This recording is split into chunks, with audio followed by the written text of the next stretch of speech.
Olá pessoal, vocês já ouviram falar de Santana do Cariri? Pois bem, foi em Santana que Benigna nasceu. Em 2019, o Papa Francisco reconheceu a história de Benigna Cardoso da Silva e autorizou a sua beatificação, que começou em 2013 e terminou em 24 de outubro de 2022, após exatos 81 anos do seu falecimento.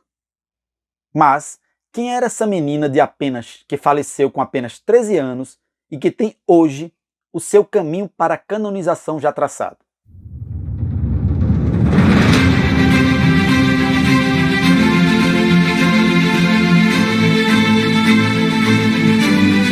Benigna nasceu em 15 de outubro de 1929 em Santana do Cariri, cidade que fica no extremo sul do Ceará, em pleno sertão.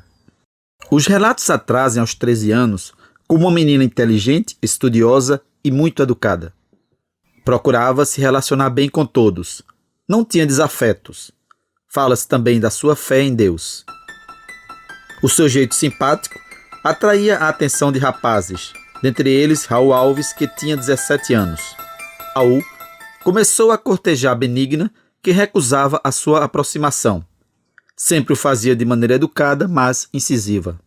Até que no dia 24 de outubro de 1941, o rapaz tentou forçá-la a ter relações sexuais e, com a resistência da garota, ele acabou a assassinando de maneira cruel a golpes de facão.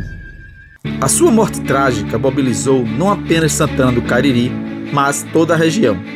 Passou a ser uma espécie de ícone na defesa da honra e dignidade das crianças e das mulheres contra condutas criminosas de homens que não conseguem aceitar um não, que não conseguem conter os seus impulsos sexuais e violentos. E isso até hoje, infelizmente, ainda é tão comum. Mulheres sofrem violência sexual diuturnamente e, infelizmente, os agressores muitas vezes saem impunes.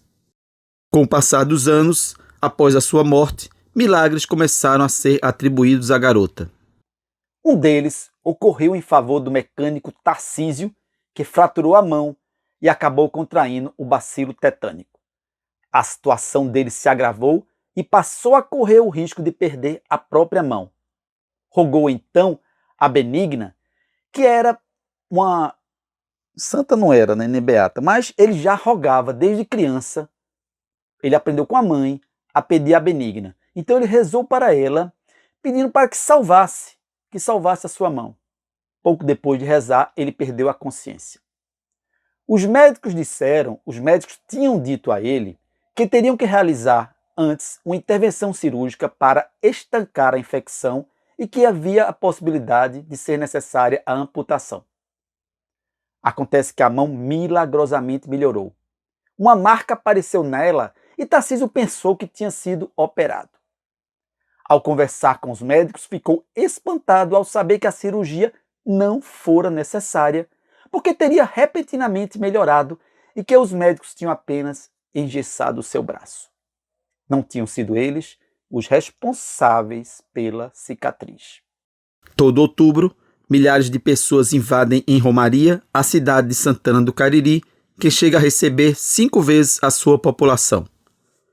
As crianças se vestem com trajes vermelhos com bolas brancas, imitando a forma de vestir da garotinha. E no dia 24 de outubro de 2022, ocorreu a cerimônia de beatificação de Benigna no Crato, com a presença do cardeal Leonard Steiner como representante do Papa Francisco. A festa foi concorrida. Além de milhares de fiéis, nada menos do que 300 padres e bispos estiveram presentes. Pois é, e o Brasil tem mais uma beata.